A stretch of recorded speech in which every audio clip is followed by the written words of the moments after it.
कथा सुनने का अधिकारी कौन है? जिसके मन में मत्सर नहीं है वो कथा सुनने का अधिकारी है। एक होता है मच्छर और एक होता है मत्सर। मच्छर यदि काट ले आदमी को तो उससे बचने का उपाय है आप मच्छरदानी में सो जाओ, कछुआ छाप जला लो, बहुत सारे उपाय हैं मच्छरों से बचने के। लेकिन अंदर जो काटता है उसका नाम है मत्सर। मत्सर समझते हैं? मत्सर माने मत्ता अग्रे शरति,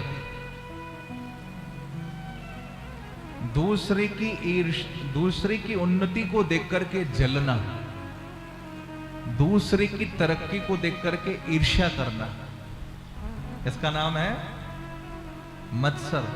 और वैसे भी आप देखिए इस दुनिया में लोग अपने दुख से दुखी नहीं है, दूसरे के सुख से दुखी है। राधे राधे। राधे राधे। जोर से कहिए राधे राधे। दूसरे के सुख से दुखी हैं। एक और बात, अपनों से अपने ही जलते हैं, दूसरों को तो मतलब ही क्या है। मैं एक जगह पढ़ रहा था, मुझे बहुत अच्छी लगी ये बात। भैया जिंदगी जब नाच नचाती है ना तो ढोलक बजाने वाले अपने ही लोग होते हैं। इसलिए हमेशा इस बात को ध्यान रखिए कि कहीं उपहास के हम पात्र ना बन जाएं, कहीं हमारा मजाक ना बन जाए। बहुत सोच समझ करके हमें आगे कदम बढ़ाना चाहिए। श्रीमद् भागवत कहता है जिसके मन में मत्सर है, जिसके मन में ईर्ष्या है, जिसके मन में द्वेष है, वो कथा सुनने का अधिकारी नहीं है। बोले क्या है ये कथा? बोले धर्म प्रोज्झित कई तभोत्र परमो निरमत्सराणाम सताम। इस श्रीमद् भागवत में परम धर्म का निरूपण किया गया है। वेद्यम वास्तवमत्र वस्तु शिवदम तापत्रयो न मूलनम। श्रीमद्भागवते महामुनिकृते किंबा परेरीश्वरः सद्यो हृद्यवरुध्यतेऽत्र कृतभि शुश्रूषुभिस्तत्क्षणात्।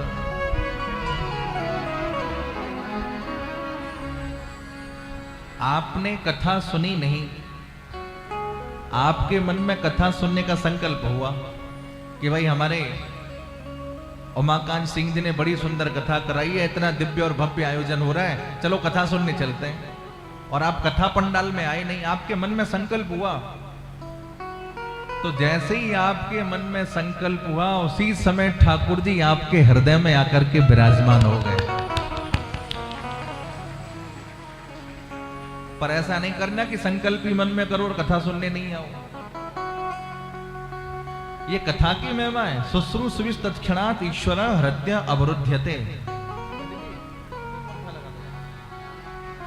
शुश्रूषुभिः तत्क्षणात् ईश्वर हृदय अवरुध्यते।